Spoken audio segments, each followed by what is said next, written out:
So, for those of you who don't know, which I'm guessing is like the three people who accidentally come across this video and don't know me, and then immediately realize their mistake and leave, I was the most annoyingly avid Oakland A's fan on the planet, but MLB broke my green and gold heart and required me to find something to do other than defend relief pitchers with 6.5 ERAs and crumbling stadiums filled with feral cats and opossums and really skilled drummers.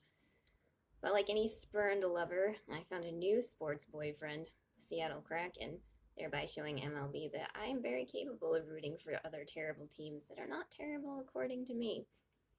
I definitely wasn't flaunting my new relationship by somehow going to 17 games this year. 17 games in which they went 3-10-4. So you're welcome to anyone else who attended those games for all the luck that I brought. It's a good thing I'm the type of fan that just wants them to have fun and is impressed no matter what's going on. Wow, those guys can skate backwards. That's really cool. Because it wouldn't have been the most exciting season otherwise. But despite the fact that I pretty much never had anyone to go with because I don't really know hockey fans, and it took me like quite a while to even understand like a third of what was going on, I ended up really enjoying myself. And a couple of weeks ago, I decided to go see them play in San Jose and realized that I had become, sort of an expert according to how I look at things. Not really knowing the stats that I could have learned, but before games, I was too busy reading my library books because another way I've dealt with my sports feelings is by maxing out the King County Library System offerings and reading my feelings away. But at the Sharks Kraken game, I sat with a friend who doesn't really know much about hockey and told him about everything that I've learned, which was just like the way I remember the players.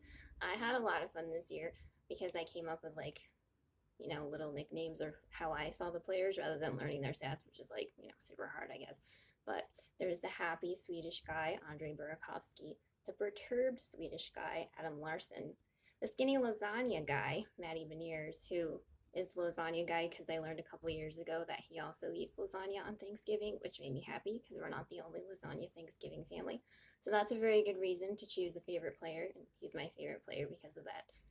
Then there's the giant guy who makes all the opposing players look puny and insignificant, Jamie Alexiak. The guy who has a mustache but doesn't look like a pervert, Chandler Stevenson. The guy who's in love with the mascot, Joey DeCord. The guy who looks like he's just happy to be here, Shane Wright. The guy who throws gloves before the puck even drops, John Hayden. And then the former Blue Steel guy, smoldering Brandon Tanev. So that's what I know so far, and I'm looking forward to learning more next year. Maybe something other than just nicknames that I come up with for the players. It's been a fun year.